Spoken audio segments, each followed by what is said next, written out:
C'était sur le butin pris à la guerre qui les avait consacrés pour l'entretien de la maison de l'Éternel. 1 Chroniques 26-27. David eut à subir durant des années les persécutions du roi Saül. Ensuite, il dut faire la guerre aux Philistins.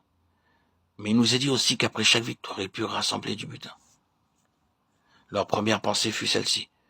Quelles sortes de matériaux seront les plus utiles pour la construction de la maison de Dieu? C'est ainsi qu'au travers de toutes ces batailles, de toutes ces guerres, ils rassemblèrent du butin, des matériaux qui plus tard ont servi pour l'édification de la maison de Dieu. Il en est de même pour nous spirituellement. Notre vie chrétienne est comparable à une guerre spirituelle, comme cela nous est toujours à nouveau rappelé. Nous avons beaucoup de luttes intérieures et extérieures à traverser. C'est une bataille qui durera toute notre vie ici-bas. Car nous n'avons pas à lutter contre la chair et le sang, mais contre les dominations, contre les autorités, contre les princes de ce monde de ténèbres, contre les esprits méchants dans les lieux célestes. Éphésiens 6-12. Ainsi, chaque fois que nous avons la victoire sur la tentation, ou lorsque nous surmontons victorieusement l'épreuve, nous rassemblons une mesure nouvelle de matériaux spirituels pour l'édification de la maison de Dieu. Le Seigneur seul connaît le genre de matériaux que nous avons à lui offrir pour construire la nouvelle création. L'ancienne création fut amenée à l'extérieur, à l'existence, en partant de rien, par une seule parole du Seigneur Jésus-Christ. Les cieux ont été faits par la parole de l'Éternel, et toute leur armée par le souffle de sa bouche. Psaume 33-6. Par une seule parole. Redisons-le, les cieux entiers furent créés, et cela à partir de rien. Notre Seigneur parla et la chose parut. C'est à partir du néant que tout fut amené à l'existence.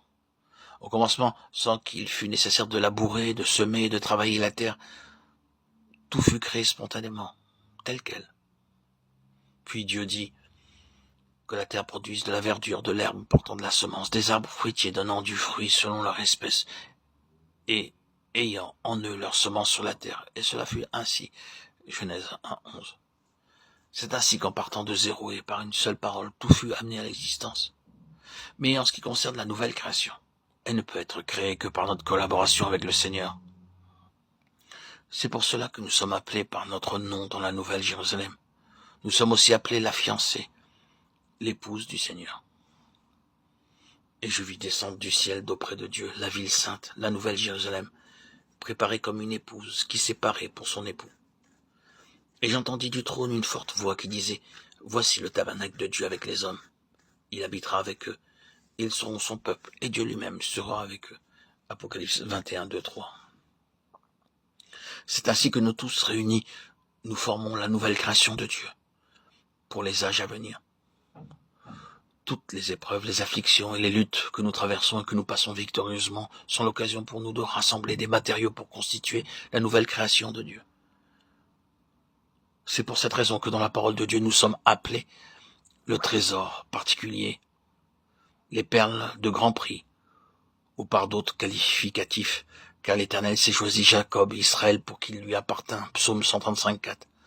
Pour qu'il lui appartint, c'est pour qu'il soit son trésor particulier.